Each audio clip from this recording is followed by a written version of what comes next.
24/7 live എന്ന് പറയുന്നത് കേരളം ആദ്യം കാണുന്നത് ഇന്ത്യ വിഷനിലൂടെയാണ്.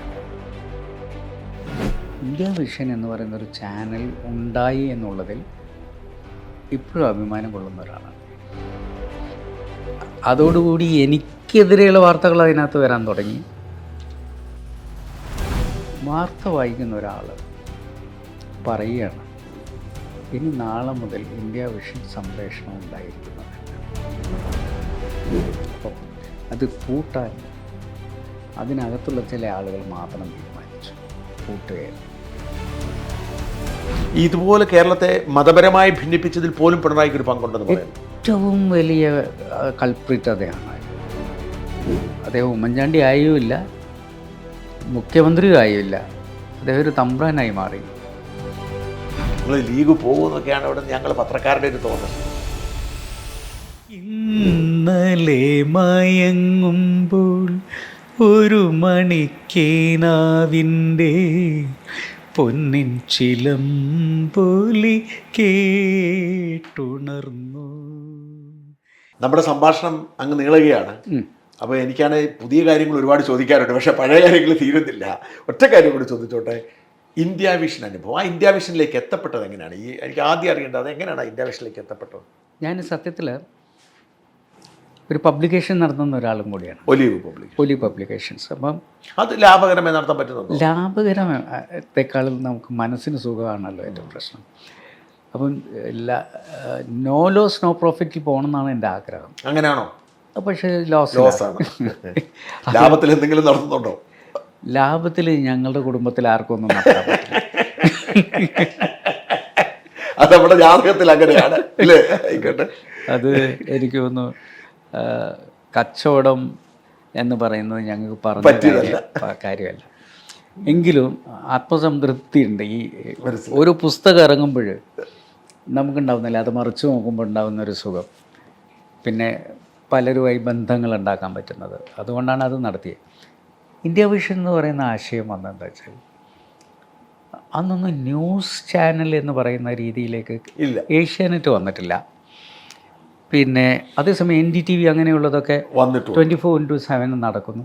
മലയാളത്തിൽ അങ്ങനെ ഒന്നും കാണുന്നില്ല. അന്ന് കൈരളിയൊന്നും വന്നിട്ടില്ല കേട്ടോ. ഇല്ല. അങ്ങനെയാണ് ഞങ്ങൾ കുറച്ച് സുഹൃത്തുക്കൾ കൂടിയിട്ട് ഒരു കമ്പനി ഫ്ലോട്ട് ചെയ്ത് ഇന്ത്യ വിഷൻ എന്ന പേര്, വെങ്കടേഷ് രാമകൃഷ്ണൻ ഉണ്ടായിരുന്നു അന്ന്, അദ്ദേഹമാണ് ഈ ഒരു പേര് പിന്നെ നിർദ്ദേശിച്ചത്. ഷാജഹാൻ മാടമ്പട്ട് ഇങ്ങനെയുള്ള കുറേ ഷാജഹാൻ ഉണ്ടായിരുന്നു, അദ്ദേഹം തോന്നുന്നു. അങ്ങനെ പിന്നെ ജമാലുദ്ദീൻ ഫാറൂഖി, അങ്ങനെയൊക്കെ കുറേ ആൾക്കാരുണ്ടായിരുന്നു. വെങ്കടേഷ് ആയിരുന്നു അതിനെ ആദ്യം ഹെഡ് ചെയ്തിരുന്നത്. അപ്പോൾ അത് വെച്ചുകൊണ്ട് ഞങ്ങൾ 24/7 മലയാളത്തിലൊരു ചാനൽ സാധ്യമാണ്. അന്ന് നികേഷ് പിന്നെ ഡൽഹി റിപ്പോർട്ടറാണ്, ഏഷ്യാനെറ്റ്. അദ്ദേഹത്തെ ഞങ്ങൾ കൊച്ചിയിലേക്ക് കൊണ്ടുവന്നു, കൊച്ചി ഹെഡാക്കി.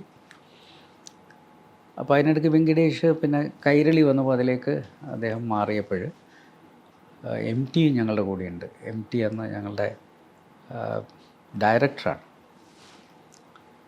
അപ്പോൾ MTയെ ഞങ്ങളൊക്കെ ആലോചിച്ചിട്ടാണ് നികേഷിനെ കൊണ്ടുവരുന്നത്. അങ്ങനെ നികേഷിനെ ഞങ്ങൾ എന്ത് ചെയ്തു, ഹെഡ് ഓഫ് ദി അതിനുള്ള ക്വാളിറ്റി അന്ന് നിങ്ങൾ അസസ് ചെയ്തു?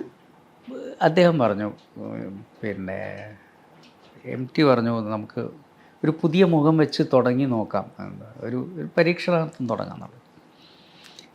പക്ഷെ നമ്മളങ്ങ് തീരുമാനിച്ചത് 24/7 ആവുന്ന സമയത്ത് OB വാനുകൾ കൊണ്ടുവരാം.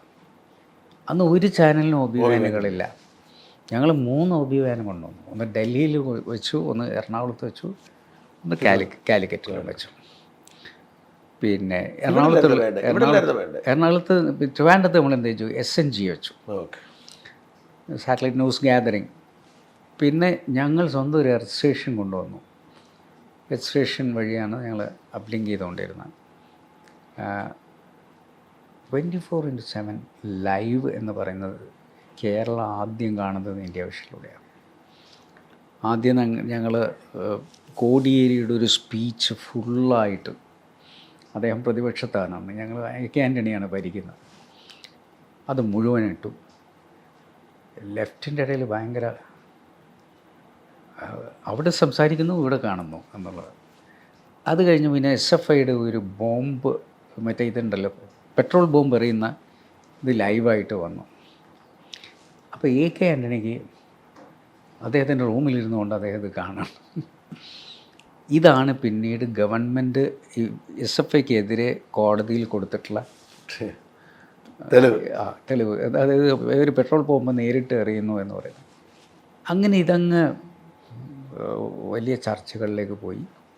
അപ്പോൾ ഈ ഒറ്റ ചോദ്യം അവിടെ ചോദിച്ചോട്ടെ, ഈ പോളിസി അപ്പോൾ ഈ UDFൻ്റെ ഭാഗമായി നിൽക്കുമ്പോൾ അങ്ങനെ ചെയ്യരുത് പോളിസി ഇല്ലായിരുന്നു? അങ്ങനെ ഞങ്ങൾ അന്ന് ഇവരെ ഒക്കെ ഇൻ്റർവ്യൂ ചെയ്യുന്ന സമയത്ത് നികേഷും അങ്ങനെ ധാരാളം പുതിയ റിപ്പോർട്ടേഴ്സിനെ നമ്മൾ ഇൻ്റർവ്യൂ ചെയ്തു. അപ്പോൾ അവരുടെ ഒരു ക്ലാസ്സിൽ ഞാൻ പങ്കെടുക്കുമ്പോൾ അവരെ ചോദിച്ചു, നിങ്ങൾക്ക് എതിരെ ഞങ്ങൾ വാർത്ത കൊടുത്താൽ എന്തായിരിക്കും നിങ്ങളുടെ നിലപാട്? അതേപോലെ UDFനെതിരെ കൊടുത്താലോ? അപ്പം നമുക്ക് നിഷ്പക്ഷ ചാനലിൽ നിന്നുള്ള നിലപാടെടുക്കാൻ പറ്റില്ല.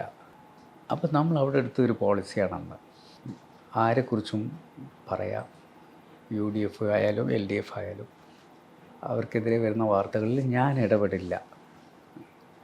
കാരണം ഞാൻ അവിടെ ഉണ്ടാവില്ലല്ലോ. അത് അവരെ കുറിച്ചെടുത്ത് അവരുടെ എഴുതി വെച്ച അവരുടെ ഒരു പോളിസി ആയിട്ട് അവരെടുത്തു. അതോടുകൂടി എനിക്കെതിരെയുള്ള വാർത്തകൾ അതിനകത്ത് വരാൻ തുടങ്ങി. സത്യത്തിൽ മങ്കടയിൽ ഞാൻ തോൽക്കുമെന്ന് ആദ്യം ഞാൻ മത്സരിക്കുന്ന സമയത്ത് തന്നെ പറഞ്ഞ സ്വന്തം ചാനല ഇന്ത്യ വിഷൻ. അതോടുകൂടി എൻ്റെ പ്രചരണം ഏകദേശം ഞാനുള്ളിൽ അതിനകത്ത് ഇടപെടാൻ ശ്രമിച്ചില്ലേ? ഇല്ല, നമ്മളത് പറഞ്ഞു പോയ ഒരു കാര്യമല്ലേ. അല്ല, അപ്പോൾ പാർട്ടി വലിയ പ്രശ്നം ഉണ്ടായി കാണുമില്ല? പാർട്ടിയിൽ ഭയങ്കര പ്രശ്നം ഉണ്ടായിട്ടുണ്ട്. അതിനെങ്ങനെ അതിജീവിക്കാൻ പറ്റും? കാരണം മജീദ് സാഹിബ് പിന്നെ മത്സരിച്ചല്ലോ. അദ്ദേഹം എക്സിറ്റ് പോളിൽ അദ്ദേഹം പിന്നെ പരാജയപ്പെടും എന്ന് പറഞ്ഞുകൊണ്ട് വന്നിട്ടുള്ളത് ആദ്യമായിട്ട് ഇദ്ദേഹത്തിന് നമ്മുടെ ചാനലിലായിരുന്നു. അതിൽ എല്ലാവരും അത്ഭുതപ്പെട്ടു. കാരണം മലപ്പുറം പോലെയുള്ള, മഞ്ചേരി പോലെയുള്ള ഒരു മണ്ഡലം നമുക്ക് നഷ്ടപ്പെടും എന്ന് പറയുന്നത് ശരിയാണോ എന്ന് എന്നോട് എല്ലാവരും ചോദിച്ചു. നിങ്ങളുടെ ചാനലിൽ മാത്രമാണല്ലോ അത് പറയുന്നത്, എന്ത് അബദ്ധമാണ് ഇവർ പറയുന്നത്?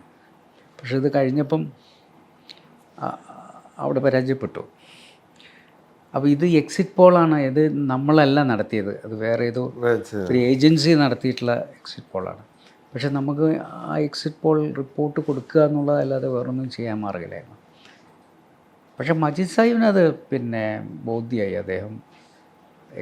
അദ്ദേഹം രാഷ്ട്രീയ നന്നായിട്ട് അറിയുന്ന ആളാണല്ലോ. അപ്പോൾ അദ്ദേഹത്തിന് എക്സിറ്റ് പോളിൽ ആണല്ലോ അത് വന്നത്, അതിന് മുമ്പ് തന്നെ ഉപദ്രവിക്കുന്നില്ലല്ലോ. അപ്പം എക്സിറ്റ് പോളിൽ വന്നതുകൊണ്ട്, അതായത് തിരഞ്ഞെടുപ്പ് കഴിഞ്ഞ് വോട്ട് പട്ടികയിലായി, അതിന് ശേഷമാണ് നമ്മൾ പിന്നെ വിലയിരുത്തിയിട്ട് പറയുന്നത്.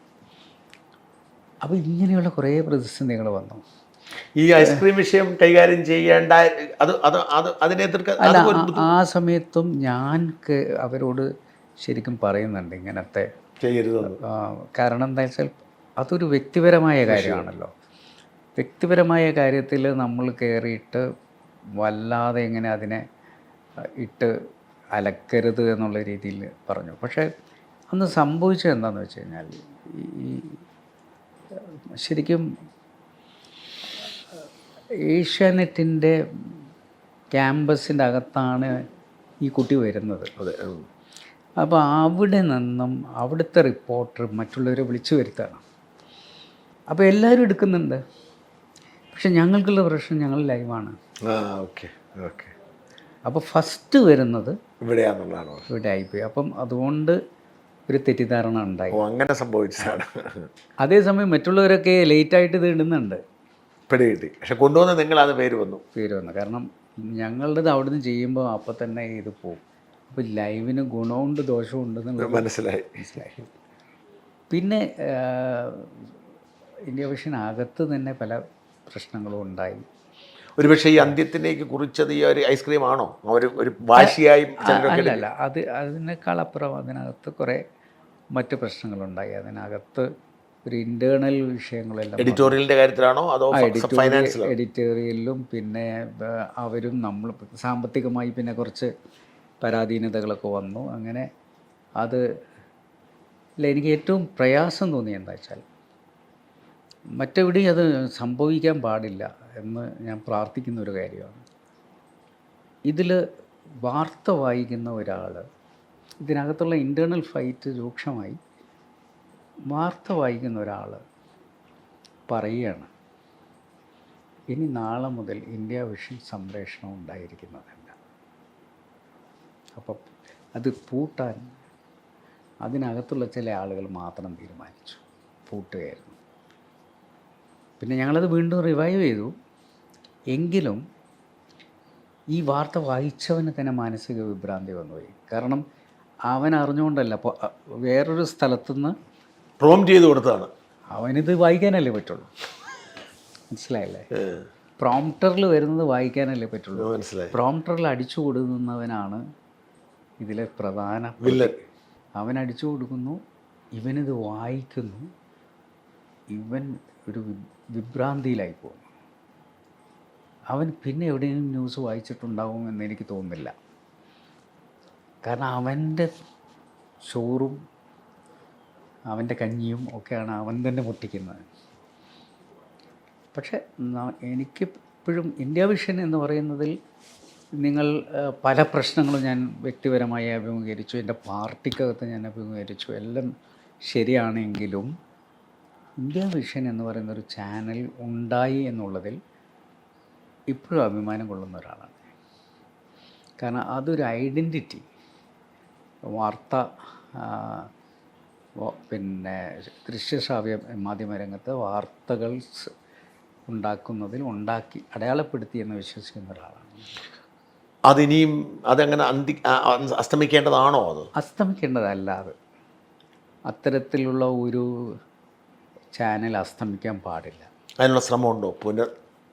എനിക്ക് ചെറുതായി ശ്രമിക്കാനേ പറ്റൂ.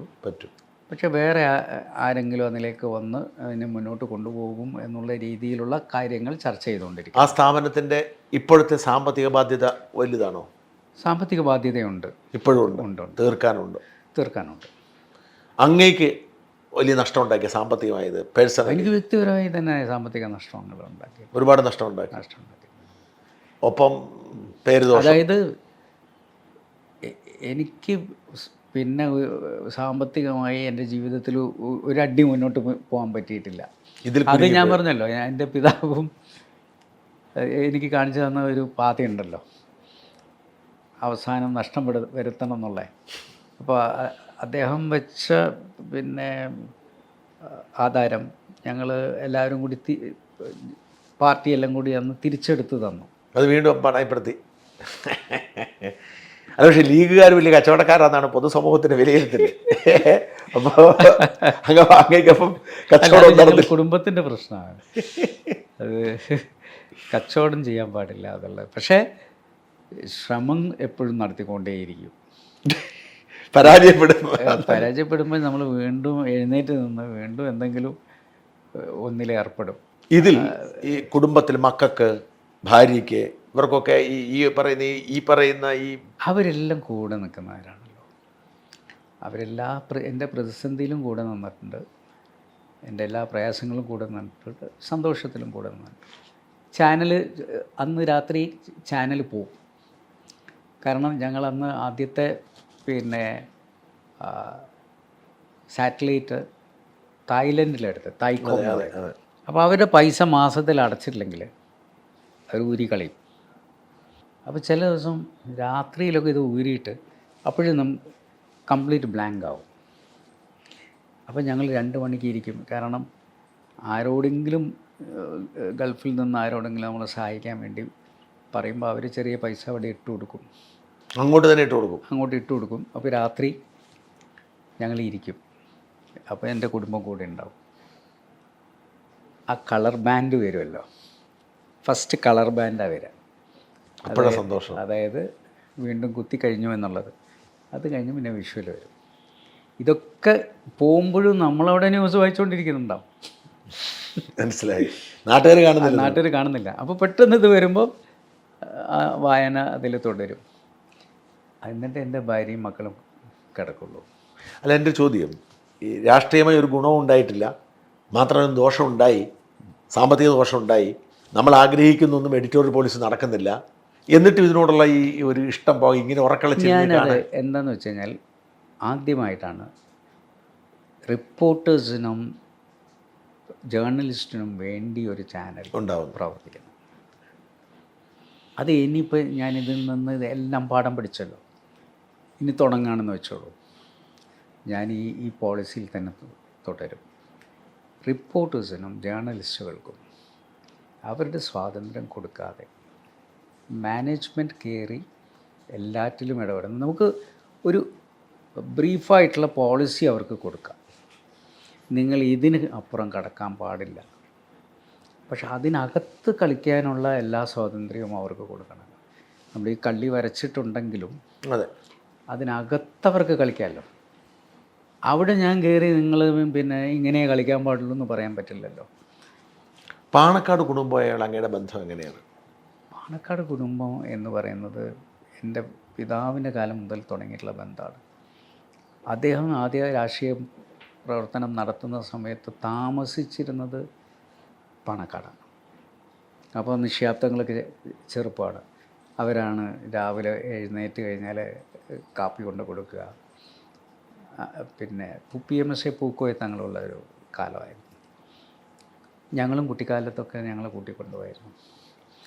അത് കഴിഞ്ഞ് പാണക്കാട് തങ്ങൾ മരിച്ചപ്പോൾ ശിഹാബ് തങ്ങൾ അവിടെ വരണമെന്ന് ആദ്യം പറഞ്ഞത് വാപ്പയാണ്. ശിഹാബ് തങ്ങൾ അന്ന് ചെറിയ വാപ്പയൊക്കെ നേതാവായി കാണുന്നതാണ്. പക്ഷെ പെട്ടെന്നൊരു ദിവസം ശിഹാബ് തങ്ങൾ നേതാവും വാപ്പ അനുയായിയായിട്ട് പറഞ്ഞു. അദ്ദേഹം പറയുന്നുണ്ട് ഇനി എൻ്റെ നേതാവാണ് എന്ന് പറഞ്ഞിട്ട് പിന്നെ നേതാവ് എന്നല്ലാതെ വിളിക്കാറില്ല. അപ്പോൾ ആ ബന്ധം തന്നെ ഞങ്ങളും പിന്നെ ഹൈദരലി തങ്ങളും വന്ന സമയത്ത് ഹൈദരലി തങ്ങളോടും എനിക്കുണ്ടായിട്ടുള്ള ബന്ധം. സാദിഖലി തങ്ങൾ ഏകദേശം ഞങ്ങൾ ഒരേ സമപ്രായക്കാരാണ്. അദ്ദേഹത്തിൻ്റെ ഇളയതാണ്. അപ്പോൾ ഞങ്ങൾ തമ്മിലുള്ള ബന്ധവും ഇക്വേഷനും ഇന്നും ആ സൗഹൃദം തുടർന്നു. അത് ഞങ്ങൾ വാപ്പയുടെ ഒരു നിർബന്ധം കൂടിയായിരുന്നു, അവരുമായിട്ടുള്ള ഒരു ബന്ധം വിച്ഛേദിക്കപ്പെടാൻ പാടില്ല എന്നുള്ളത്. ഈ തങ്ങൾ കുടുംബത്തിൻ്റെ, ഈ പാണക്കാട് കുടുംബത്തിൻ്റെ ആ ഒരു ആഠ്യത്വം അല്ലെങ്കിൽ ആ ഒരു സ്വീകാര്യത അതെല്ലാവർക്കും കിട്ടുന്നുണ്ടല്ലേ? വരുന്നവഴി എല്ലാവർക്കും കിട്ടും. കാരണം അവരുടെ ഒരു ഇനി വരാനിരിക്കുന്ന ചെറിയ കുട്ടികളായാൽ പോലും ആളുകൾ വളരെ റെസ്പെക്റ്റില്ലാതാണ്. കാരണം അത് അങ്ങനെ ആ കുടുംബത്തിന് കിട്ടിയിട്ടുള്ള ഒരു സൗഭാഗ്യമാണ്.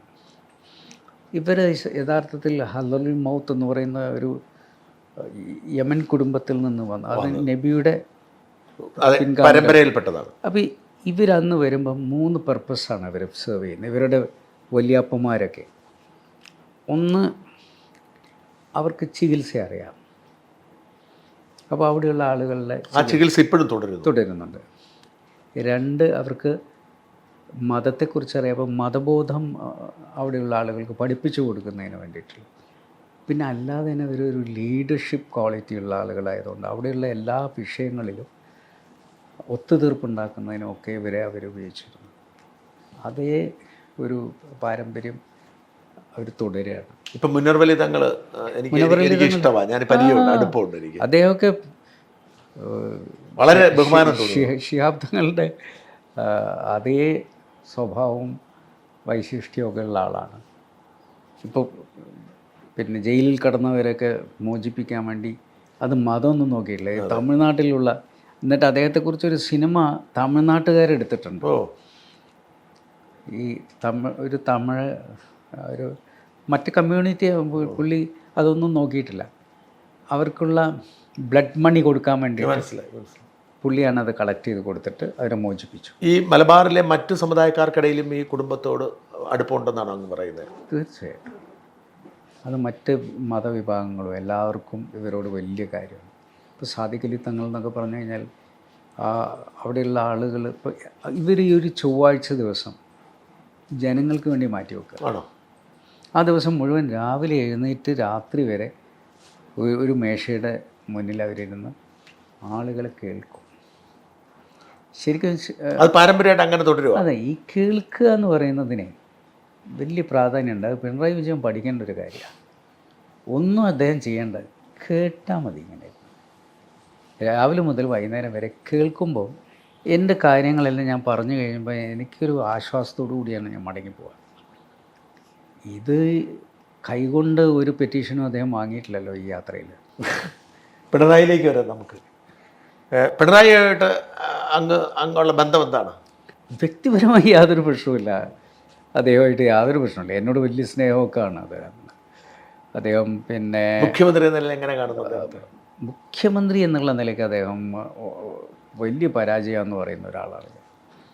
വ്യക്തിപരമായി അദ്ദേഹമായിട്ട് എന്നോട് ചിലപ്പം നല്ല സൗഹാർദ്ദം കാത്തു സൂക്ഷിക്കുന്നുണ്ട്. എൻ്റെ രോഗത്തെക്കുറിച്ച് ഒക്കെ അദ്ദേഹം ചോദിക്കുകയും ഇന്ന സ്ഥലത്ത് പോയി ചികിത്സിച്ചാൽ നല്ലതാണെന്നൊക്കെ പറയും. അങ്ങനെ ഭയങ്കര ഒരു സൗഹൃദമുണ്ട്. പക്ഷേ നിയമസഭയിൽ ഞാനൊരു തിരഞ്ഞെടുക്കപ്പെട്ട ജനപ്രതിനിധിയാണല്ലോ. അപ്പോൾ എൻ്റെ ദൗത്യം എന്താണ്? ഒരു ഗവൺമെൻറ്റിൻ്റെ പോരായ്മകൾ ചൂണ്ടിക്കാണിക്കാന്നുള്ളത്. ആ നിലക്ക് മുഖ്യമന്ത്രി എന്നുള്ള നിലക്ക് അദ്ദേഹം ഒരു വമ്പൻ പരാജയമാണ്. ഇരട്ടച്ചങ്ക വെറുതെ പറയുന്ന ഇരട്ടച്ചങ്കൊന്നും അദ്ദേഹത്തിനില്ല. ഉണ്ടെങ്കിൽ അദ്ദേഹം ഇത്രയും പോലീസിൻ്റെ സംരക്ഷണത്തിൽ നടക്കുമോ? 2000 പോലീസുകാർ, അതിൽ പകുതി പോലീസുകാരുണ്ടെങ്കിൽ ശബരിമലയിൽ ഈ പ്രശ്നം ഉണ്ടാകും ഇല്ലേ? ശബരിമലയിൽ ഇതിലും കൂടുതൽ ആളുകൾ വന്ന സമയമുണ്ട്. അപ്പോൾ എന്തുകൊണ്ടാണ് ഇത് പമ്പയുടെ അവിടെ തടഞ്ഞു നിർത്തിയിട്ട് ആളുകൾക്ക് മുകളിലേക്ക് പോകാൻ പറ്റില്ല എന്ന് പറയുമ്പോൾ അവിടെ തടിച്ചു കൂടുന്ന ആളുകൾ, ഇനി തമിഴ്നാട്ടിൽ നിന്നും കർണാടകത്തിൽ നിന്നും ആളുകൾ വരുമോ, ആന്ധ്രയിൽ നിന്നൊക്കെ? അവരോട് എന്ത് അപമര്യാദയെ പെരുമാറിയിട്ടുള്ളത്. അതേസമയം എല്ലാ പോലീസിൻ്റെ സംരക്ഷണത്തിലല്ലേ അദ്ദേഹം ഈ യാത്ര മുഴുവൻ നടത്തിയിട്ടുള്ളത്. എന്നിട്ട് പോലീസ് വഴിനീളെ അടിച്ചു വരികയാണ്. എല്ലാവരും തലക്ക് പരുക്കേൽപ്പിച്ച് എല്ലാവരെയും ആശുപത്രിയിലാക്കിയതിൻ്റെ ആനന്ദം, അതിന് ഒരു താമ്രപത്രം കൊടുക്കുകയാണ്. അതെ അതെ, ആ ആനന്ദമാണ്. അതൊരു സത്യത്തിൽ വലിയ എന്താണ്, തമ്പ്രാക്കന്മാർക്കൊക്കെ ഉണ്ടാകുന്ന ഒരു ആനന്ദമാണ്. മറ്റുള്ളവരെല്ലാം അദ്ദേഹത്തിൻ്റെ അടിമകൾ. ആ മന്ത്രിമാരൊക്കെ എന്തിനു വേണ്ടിയിട്ടാണ് അവർ അദ്ദേഹത്തെക്കുറിച്ച് 2 വാക്ക് ആദ്യം പറയാൻ വേണ്ടിയിട്ട് മാത്രം കൊണ്ട് നടന്നിട്ടുള്ളതല്ലേ ഈ യാത്ര മുഴുവൻ? അവർക്ക് എന്ത് ജോലിയൊന്നും ചെയ്യാണ്ടിരുന്നത്? അവരോടും നിങ്ങളിപ്പോൾ ഒരു പെറ്റീഷനും കൈയോടുകൂടി വാങ്ങരുതെന്ന് പറഞ്ഞല്ലോ. പിന്നെ അവർക്ക് ശരിക്കും ഒരു ഹോളിഡേ ട്രിപ്പായിരുന്നു അത്. അതെ അതെ, എല്ലാവരുടെ കൂടി. കാരണം നമ്മുടെ ചെലവിൽ ഒരു ഫയലും നോക്കണ്ട, ഒന്നും നോക്കണ്ട, വെറുതെ ഇങ്ങനെ നടക്കാമെന്നുള്ള ഒരു നല്ല പ്രഭാത ഭക്ഷണം പൗരപ്രമുഖരുടെ കൂടെ നല്ല താമസം. ശരിക്കും അത് ഒരു ഭയങ്കരമായ വേസ്റ്റായിരുന്നു. ശരിക്കും ഉമ്മൻചാണ്ടിയെ അനുകരിക്കാൻ വേണ്ടിയിട്ട് പിന്നെ നടത്തിയൊരു യാത്രയാണ്. പക്ഷേ അദ്ദേഹം ഉമ്മൻചാണ്ടി ആയുമില്ല, മുഖ്യമന്ത്രിയും ആയുമില്ല. അദ്ദേഹം ഒരു തമ്പ്രാനായി മാറി.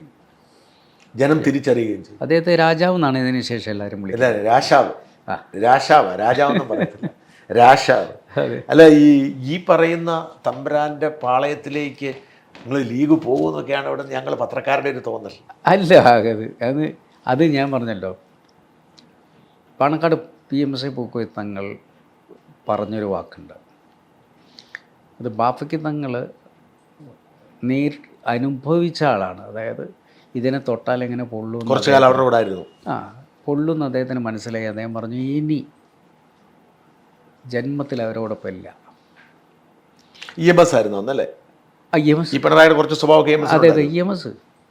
അത് കഴിഞ്ഞ് PMSA പൂക്കോയ തങ്ങൾ പറഞ്ഞു, ബാഫയ്ക്ക് തങ്ങൾ അങ്ങനെ പറഞ്ഞിട്ടുണ്ട്, അതുകൊണ്ട് എൻ്റെ ജന്മത്തിൽ ഞാൻ അവരുമായിട്ട് ഒരു ബന്ധം ഉണ്ടാവില്ല. അത് തന്നെയാണ് ഇപ്പം സാദിഖ് അലി തങ്ങളും പറഞ്ഞത്. നിങ്ങൾ ആഗ്രഹത്തിൽ അടുപ്പത്ത് വെള്ളം വെക്കണ്ട. അപ്പം ഇവർക്ക് എന്താണെന്ന് വെച്ച് കഴിഞ്ഞാൽ ലീഗിൽ ആശയക്കുഴപ്പമുണ്ടാക്കണം, അതിനുവേണ്ടി ഇടയ്ക്കിടയ്ക്ക് നിങ്ങൾക്ക് ഇങ്ങോട്ട് വരാം, ലീഗിനെ മാത്രം ക്ഷണിക്കുക, കോൺഗ്രസിനെ മാറ്റി നിർത്തുക, അപ്പോൾ കോൺഗ്രസ് ലീഗ് തമ്മിൽ ആശയക്കുഴപ്പമുണ്ടാക്കുക, ഇങ്ങനെ കലങ്ങിയ വെള്ളത്തിൽ മീൻ പിടിക്കുക. ഇതാണ് പിണറായി വിജയൻ്റെ ഒരു രാഷ്ട്രീയ തന്ത്രം. അത് ഏറ്റവും വില കുറഞ്ഞ ഒരു കാര്യമാണ്. ലീഗ് അതിലേക്ക് പോവില്ല. ലീഗിനെ പോലൊരു പാർട്ടിക്ക് തുടർച്ചയായി ഇങ്ങനെ അധികാരമില്ലാതെ നിൽക്കാൻ പറ്റുമോ? ഒരു തവണയും കൂടെ പോകുന്ന സാഹചര്യം അധികാരം എന്ന് പറയുന്നത് സത്യത്തിൽ എൻ്റെ പിതാവ് എപ്പോഴും പറയും, നമ്മുടെ ലക്ഷ്യത്തിലേക്ക് പോകുമ്പോൾ നമ്മൾ വഴിയിൽ കാണുന്ന ഒരു ഇരിപ്പിടം മാത്രമാണ് അധികാരം. ലക്ഷ്യത്തിലേക്ക് നമ്മൾ നീങ്ങുമ്പോൾ നമുക്ക് ഇടത്താവളമായി കിട്ടുന്ന ഒരു ഇടം മാത്രമാണ് അധികാരം. അപ്പോൾ അധികാരം എന്ന് പറയുന്നത് വേണം. ശരിക്കും അധികാരം ഇല്ലെങ്കിൽ ഒരു രാഷ്ട്രീയ പ്രസ്ഥാനം എന്തിനു വേണ്ടിയാണ് തിരഞ്ഞെടുപ്പ് മത്സരിക്കുന്നത്? അധികാരത്തിന് വേണ്ടിയാണ്. പക്ഷേ എപ്പോഴും അധികാരം കിട്ടിക്കൊള്ളണമെന്നില്ല.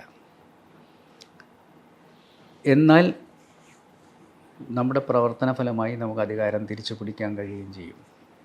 ഈ കോൺഗ്രസ്സുകാർക്ക് ആ കാര്യത്തിൽ ഉറപ്പൊക്കെ ഉണ്ട്, അവർ ആരാണ് നേതാവെന്നൊന്നും അവർക്ക് അറിയത്തില്ല. അല്ല, അതൊക്കെ അവസാനമാകുമ്പോഴേക്കും അവർ എന്തായാലും അവരുടെ നിലനിൽപ്പ് അവർ നോക്കില്ലേ. ഇപ്പോൾ കേന്ദ്രമൊക്കെ ഇടപെടില്ല, അവരുടെ ICC ഒക്കെ ഇടപെടില്ല. എന്തോന്ന് കേന്ദ്രം, എന്തോന്ന് ICC? അല്ല, ഞാൻ പിണറായി സർക്കാരിനെ കടുത്ത ഭാഷയിൽ എതിർക്കുന്ന ഒരാളെന്ന നിലയിൽ, മാരണം ഒഴിഞ്ഞു പോകണമെന്ന് ആഗ്രഹിക്കുന്ന നിലയിൽ അങ്ങോട്ട് പേഴ്സണലി ഞാൻ പറയുന്നത്, അങ്ങോട്ട് മുന്നണിയിലെ പ്രധാന നേതാവായതുകൊണ്ട് ആ ശശി തരൂരിൻ്റെ മുമ്പിൽ നിർത്തി പോരാടുവാനാണ് ജയിക്കും, ഉറപ്പാണ്. ഇതൊന്ന് പരിഗണിക്കണം. കാരണം മറ്റൊന്നും കൊണ്ടുമല്ല, വേറെ ഒരു ഞങ്ങൾക്കൊക്കെ പേടിയാണ് വീണ്ടും ഒരിക്കൽ കൂടി കാരണഭൂതം. അല്ല, പിണറായി ഇനി എന്തായാലും വരില്ല.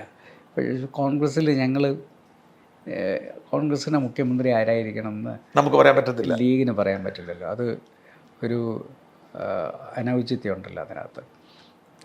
പക്ഷേ നമുക്കൊരു കാര്യം പറയാൻ പറ്റും, തെരഞ്ഞെടുപ്പിൽ തിരിച്ചു വരുന്നതിന് വേണ്ടി കോൺഗ്രസ് സജ്ജമാകണം. അതിൽ ഉള്ള എന്തെങ്കിലും പ്രശ്നങ്ങളുണ്ടെങ്കിൽ പരിഹരിക്കപ്പെടണം. ടേക്ക് ഇറ്റ് ഫോർ ഗ്രാൻഡഡ് ആവാൻ പറ്റില്ല. കാരണം നമ്മളെല്ലാം ഒരു കപ്പലിൽ ഒരുമിച്ച് പോകുന്നവരാ. ആരെങ്കിലും ഒരാൾ ഓട്ടം ഉണ്ടാക്കിയാൽ മതി ഇത് പൊങ്ങാൻ. അപ്പോൾ ആ ഓട്ടം ഉണ്ടാക്കരുത് എന്ന് പറയാൻ ലീഗിനും ബാധ്യതയുണ്ട്. അത് ഞങ്ങൾ പറയും. ഈ ലീഗിൻ്റെ അമിതമായ ചില അവകാശവാദങ്ങൾ UDFന് ഒരു ചെറിയ തിരിച്ചടിയായി എന്നൊക്കെ ഒരു പറച്ചിലുണ്ട്. 5ാം മന്ത്രി മുതൽ അതൊന്നും വിഷയമാവില്ല എന്ന് എനിക്ക് തോന്നുന്നു.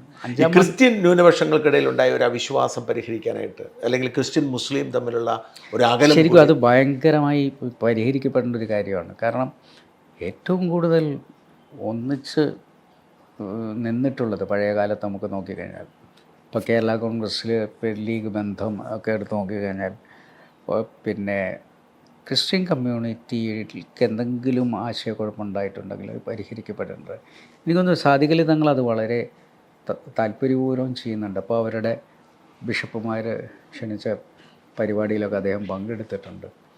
ഒരു മുസ്ലിം കമ്മ്യൂണിറ്റി പിന്നെ ക്രിസ്ത്യൻ കമ്മ്യൂണിറ്റി അകൽച്ച സ്റ്റേറ്റിന് തന്നെ വലിയ ബാധ്യതയായി മാറും. കാരണം 2 പ്രബല ന്യൂനപക്ഷ കമ്മ്യൂണിറ്റീസാണ്, അവർക്ക് ഒരേ ആവശ്യങ്ങളാണുള്ളത്. അതെ, അപ്പോൾ ഒരുമിച്ച് നിന്ന് വാങ്ങാൻ പറ്റുന്ന ഒരു കാര്യമാണ്. മുസ്ലിം ന്യൂനപക്ഷത്തിനിടയിൽ പിണറായി ഒരു ദിവ്യനായി മാറുന്ന ഒരു ഫീലിംഗ് എനിക്ക് തോന്നിയിട്ടുണ്ട് പലപ്പോഴും. അതായത് അനാവശ്യമായി, ഞാൻ BJPയോടും സംഘപരിവാറിനോടുള്ള ലീഗിൻ്റെ എതിർപ്പ് ഞാൻ അംഗീകരിക്കുന്നു, പക്ഷെ അനാവശ്യമായൊരു ഭീതി ഉണ്ടാക്കിക്കൊണ്ട്, മോദി ഭീതി ഉണ്ടാക്കിക്കൊണ്ട് രക്ഷകനാണ് പിണറായി എന്നൊരു തോന്നലുണ്ടാക്കുന്നത് ശരിക്കും മുസ്ലിം കമ്മ്യൂണിറ്റി പിണറായി കബളിപ്പിക്കാൻ തോന്നിയിട്ടുണ്ടോ? തീർച്ചയായും. EMSൻ്റെ തനി പകർപ്പാണ്. EMS അന്ന് Saddam Hussein Kuwait Iraq issue ഉണ്ടായപ്പോഴേ അദ്ദേഹത്തിന് തോന്നി ഈ കേരളത്തിലെ മുസ്ലിങ്ങൾ മുഴുവൻ സദ്ദാമിൻ്റെ കൂടെയാണെന്നുള്ളൊരു ധാരണയിൽ അദ്ദേഹം സദ്ദാമിനെ പിന്തുണ പ്രഖ്യാപിച്ചു ഇവിടെ ഇരുന്നുകൊണ്ട്. എന്നിട്ട് ഈ കമ്മ്യൂണിസ്റ്റുകാർ മുഴുവൻ സദ്ദാം സ്ട്രീറ്റ്, സദ്ദാം നഗരി എന്നൊക്കെ പറഞ്ഞ് ഉള്ള ബോർഡുകളൊക്കെ സ്ഥാപിച്ച് അന്നൊരു സദ്ദാം തരംഗം ഉണ്ടാക്കി. അപ്പം മുസ്ലിം കമ്മ്യൂണിറ്റി കൂടെ നിൽക്കുമെന്നുള്ള ഒരു ധാരണ, കാരണം വൈകാരികതയിൽ നിൽക്കുന്ന ഒരു കമ്മ്യൂണിറ്റിയാണെന്നുള്ള ധാരണയിൽ അത് EMSന് ഒരു ഗുണവും ചെയ്തിട്ടില്ല. ഇപ്പോൾ പിണറായി വിജയൻ ചെയ്യുന്ന ഇതേ കാര്യങ്ങൾ തന്നെയാണ്. വെറുതെ ആളെ ഓരോന്ന് കാണിച്ചിട്ട് ഭീതി ഉണ്ടാക്കിയിട്ട് ഇത് ഞങ്ങളാണ്. ഇപ്പോൾ CAA NRC വിഷയം വന്നപ്പോൾ ഇവിടെ നടപ്പിലാക്കില്ല എന്നൊക്കെ അദ്ദേഹം പറഞ്ഞെങ്കിലും CAA NRCക്കെതിരെ സമരം ചെയ്ത എല്ലാ ആളുകൾക്കെതിരെയും പുള്ളി കേസെടുത്തിട്ടുണ്ട്. ലീഗിൻ്റെ കുറേ ആളുകൾ ഇപ്പോഴും കേസിലാണ്. അപ്പോൾ അദ്ദേഹം പറഞ്ഞത് എവിടെ, അദ്ദേഹം പ്രവർത്തിക്കുന്ന എവിടെ. ഇപ്പോൾ പാലസ്തീൻ ഇഷ്യൂ വന്നു, പാലസ്തീൻ്റെ ചാമ്പ്യൻ ഞങ്ങളാണ് എന്നുള്ള രീതിയിൽ അദ്ദേഹം മുമ്പേ എറിഞ്ഞ് മറ്റേ അതിനെതിരെ പ്രസ്താവന കൊടുത്ത് നെതന്യാഹുവിനെതിരെ അദ്ദേഹം പറയുന്ന നെതന്യാഹു കേട്ടിട്ടുണ്ടാവില്ലല്ലോ. അപ്പോൾ അങ്ങനെ അതിലൊന്നും ആത്മാർത്ഥതയില്ല. പിന്നെ അദ്ദേഹം ഇപ്പോൾ ശ്രീരാമ ക്ഷേത്രവുമായി ബന്ധപ്പെട്ടിട്ട് ഇതിലൊക്കെ കോൺഗ്രസിനെ കുത്തുക എന്നുള്ളതാണ് പുള്ളിയുടെ ലക്ഷ്യം. അപ്പോൾ എന്നിട്ട് ന്യൂനപക്ഷത്തെ അടുപ്പിക്കുക, ന്യൂനപക്ഷത്തെ എങ്ങനെ ടേക്ക് ഇറ്റ് ഫോർ ഗ്രാൻഡഡ് എന്നുള്ള രീതിയിൽ കൊണ്ടുപോകുക എന്നുള്ള. എന്നിട്ട് മോദി വരും. മോദിക്കെതിരെ ഒന്നും അദ്ദേഹം ഇവിടെ നിന്ന് പോരാടിയിട്ടൊന്നുമില്ല. അതേസമയം ന്യൂനപക്ഷത്തിൻ്റെ യഥാർത്ഥ വിഷയങ്ങൾ വരുന്ന സമയത്ത്, അവരുടെ അവകാശങ്ങൾ കിട്ടുന്ന കാര്യങ്ങളിൽ, അവർക്ക് കിട്ടേണ്ട സ്ഥാനമാനങ്ങളുടെ കാര്യങ്ങൾ വരുമ്പോൾ ഒന്നും അദ്ദേഹം തിരിഞ്ഞു നോക്കില്ല. അപ്പോൾ സത്യത്തിൽ പിണറായി വിജയൻ എന്ത് ചെയ്യുന്നു എന്ന് പറഞ്ഞു കഴിഞ്ഞാൽ, ആളെ സുഖിപ്പിക്കാൻ ശ്രമിക്കുകയും പറഞ്ഞ പോലെ ഭീതി ഉണ്ടാക്കുകയും അതിലൂടെ ഒരു ന്യൂനപക്ഷ പോളറൈസേഷൻ ഉണ്ടാക്കാൻ വേണ്ടിയുള്ള ശ്രമം നടത്തുകയും ചെയ്യും. ഇപ്പോൾ ക്രിസ്ത്യൻ കമ്മ്യൂണിറ്റിയോടും അദ്ദേഹം അങ്ങനെ ചെയ്തു. പക്ഷേ അവർക്ക് എന്തെങ്കിലും ആവശ്യം വന്നു കഴിഞ്ഞാൽ അദ്ദേഹം കൂടെ നിന്നിട്ടില്ല.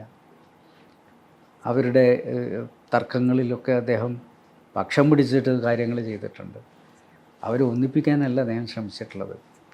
അതുകൊണ്ട് ന്യൂനപക്ഷങ്ങളെ മൊത്തത്തിൽ അദ്ദേഹത്തിന് സോഷ്യൽ എൻജിനീയറിങ് കറക്റ്റ് അറിയാം.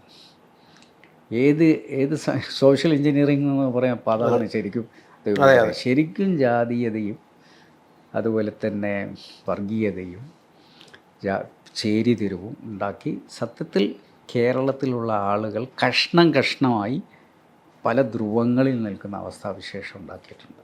ഇതുപോലെ കേരളത്തെ മതപരമായി ഭിന്നിപ്പിച്ചതിൽ പോലും പിണറായിക്ക് ഒരു പങ്കുണ്ടെന്ന് പറയുന്നത് ഏറ്റവും വലിയ കൾപ്രിറ്റ് അദ്ദേഹമാണ്. നിങ്ങൾ ആലോചിച്ച് നോക്കിയാൽ മതി, അദ്ദേഹത്തിൻ്റെ എല്ലാ സ്റ്റേറ്റ്മെൻറ്റും എടുത്ത് നോക്കിക്കഴിഞ്ഞാൽ, ഓരോ സമയത്തും അദ്ദേഹം എടുത്തിട്ടുള്ള നിലപാടുകൾ എടുത്ത് നോക്കിക്കഴിഞ്ഞാൽ, അദ്ദേഹത്തിന് ഹിന്ദു കമ്മ്യൂണിറ്റി ആവശ്യമുള്ളപ്പോൾ അദ്ദേഹം ഉപയോഗിക്കും. ശബരിമല സമയത്ത് അവരെ ഏറ്റവും കൂടുതൽ അദ്ദേഹം വെറുപ്പിക്കുകയാണ് ചെയ്തിട്ടുള്ളത്. ക്രിസ്ത്യൻ കമ്മ്യൂണിറ്റിയിലും അദ്ദേഹം ആവശ്യമുള്ള സമയത്ത് അവരെ ഉപയോഗിക്കും, അല്ലാത്ത സമയത്ത് അവരെ ഒരു എന്താണ് കറിവേപ്പില പോലെ കളയും. കയ്പിൻ പാവയ്ക്കാൻ നീരായി മാറും. ചിലപ്പോൾ അമ്പലപ്പുഴ പാൽപ്പായസമായിരിക്കും, ചിലപ്പോൾ കയ്പിൻ പാവയ്ക്കാൻ നീരായി മാറും.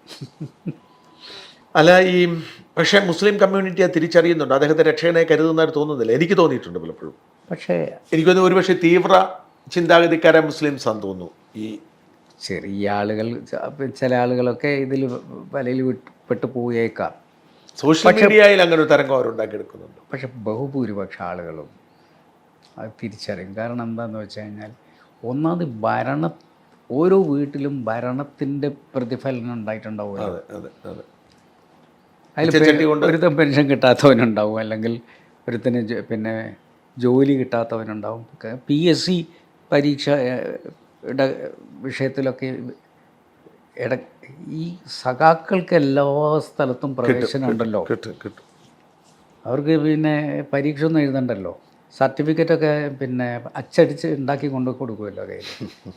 അങ്ങനെ എത്ര ആൾ എവിടെയൊക്കെ കയറിയിട്ടുണ്ട്. അപ്പോൾ അത് നഷ്ടപ്പെടുത്തുന്ന ഒരു യുവാവ് ഏതെങ്കിലും ഒരു വീട്ടിലുണ്ടാവുമല്ലോ. മനോഹരമായിരുന്നു നമ്മുടെ സംഭാഷണം. എനിക്ക് സത്യം പറഞ്ഞാൽ കുറച്ചുകൂടെ നീളണമെന്ന് തോന്നി, പക്ഷേ ഇത് ഒരുപാടായി കുറേ കൂടെ, കാരണം കുറച്ചുകൂടെ വിശദീകരിച്ച് ഇന്ത്യ വിഷനൊക്കെ കുറേയധികം പറയാനും കേൾക്കാനും ഉണ്ടായിരുന്നു. എന്തെങ്കിലും ആയിക്കോട്ടെ, എനിക്ക് വളരെ സന്തോഷം ഇങ്ങനെയൊരു സംസാരത്തെ നമുക്ക് ഇനിയും കാണണം. പ്രത്യേകിച്ച് ക്രിസ്ത്യൻ മുസ്ലിം കമ്മ്യൂണിറ്റിക്കിടയിൽ ഒരുപാട് അവിശ്വാസം രൂപപ്പെടുന്നുണ്ട്, അത് പരിഹരിക്കപ്പെടേണ്ടതുണ്ട്. അതിന് ഉത്തരവാദി അങ്ങ് പറഞ്ഞ പോലെ പിണറായി തന്നെയാണ്. അദ്ദേഹത്തിൻ്റെ വോട്ടിന് വേണ്ടിയാണ്.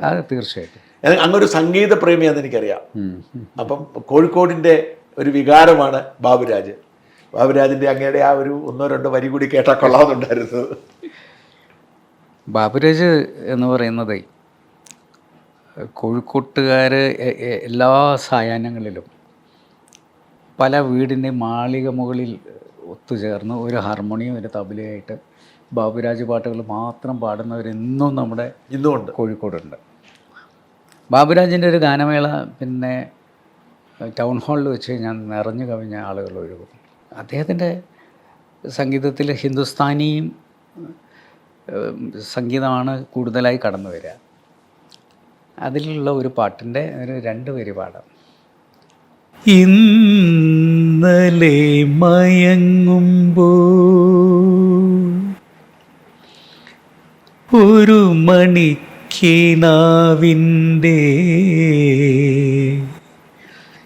പൊന്നിൻ ചിലമ്പൊലി കേട്ടുണർന്നു. ഇന്നലെ മയങ്ങുമ്പോൾ ഒരു മണിക്കേനാവിൻ്റെ പൊന്നിൻ ചിലമ്പൊലി കേട്ടുണർന്നു. ഇന്നലെ മയങ്ങുമ്പോൾ ഒരു മണിക്കേനാവിൻ്റെ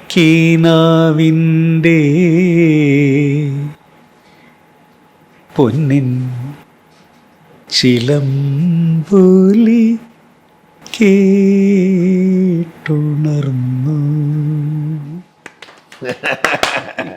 സന്തോഷം.